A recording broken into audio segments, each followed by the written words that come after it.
Cars. This is Chuck, and I'm just screwing with him, folks.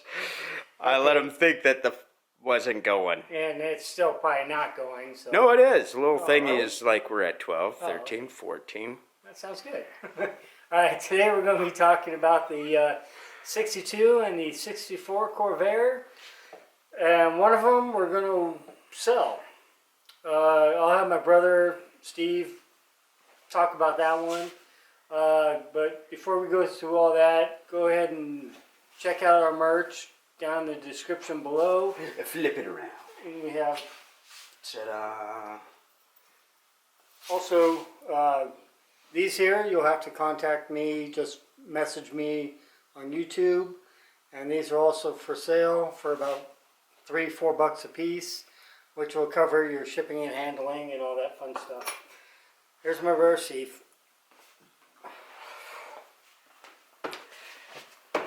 Hi! Welcome back. We're not going to be talking about the Corvairs like right away. I would like to talk about shop stress. You work at a regular shop, there's stress. For a while there, our shop didn't have much stress, but lately we have stress, and I won't mention the shop or what's going on. But what do you do to get rid of stress? Believe it or not, in 1989, I was working at this one place, and that was back in California, and the guy had he was kind of spooky. He had a little 22, or the little dinky guns, and in the other pocket, he had ruins.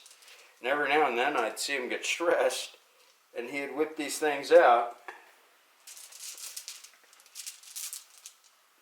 and ask some crazy question like pay the bill or whatever, and he'd put them out, just roll them out. So I thought to myself, he seemed like a calm, normal, straight person. So I thought, let's take a situation. Like, say, if you were to put an axle, a bigger axle on your Jeep, and wanted to weld it, and you ask yourself, should I use my small 110 welder to weld that much metal? That's a lot of metal, a lot of heat displacement.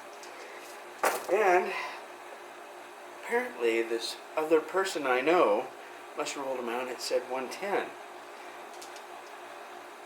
Or actually, maybe it was, he thought, 110. But if he had these, and he knew how to decipher, he would know that he wouldn't have the catastrophic failure going rock climbing.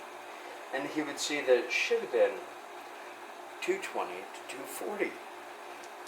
Sorry, I'm laughing. That happened. This part didn't. I got a little football I squeeze, or I'll walk off, go off and smoke a cigarette. A lot of times, now I know if other techs are watching this, when you're putting, like, say, a power steering line on, and you're just trying, and you're like, this thing came off easy, why isn't it going on? Trust me, walk away, smoke a cigarette, or drink coffee, or work on the other car. There's usually a couple cars that you're working on. Come back to it, and for some reason, that bad boy goes back on, everything starts going smoothly. The worst part is when you're working a job that has lots of parts, or even a few parts. Heck, I've had one that just had the one part and things went south fast because somebody came over and talking, or they wanted me to answer a phone that normal shops would answer phones. Yeah, that's the kind of stress I'm talking about. So what do you do for that stress? We'd like to know down below.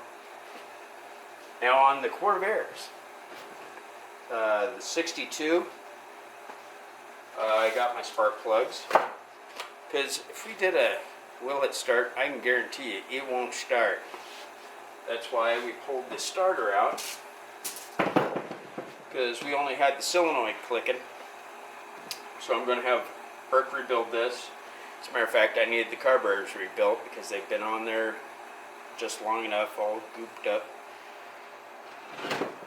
So it should be just this, spark plugs, fuel pump on these, notorious for failing, so I pulled the dipstick, sure enough, old gas, but old enough that it actually smells like paint remover.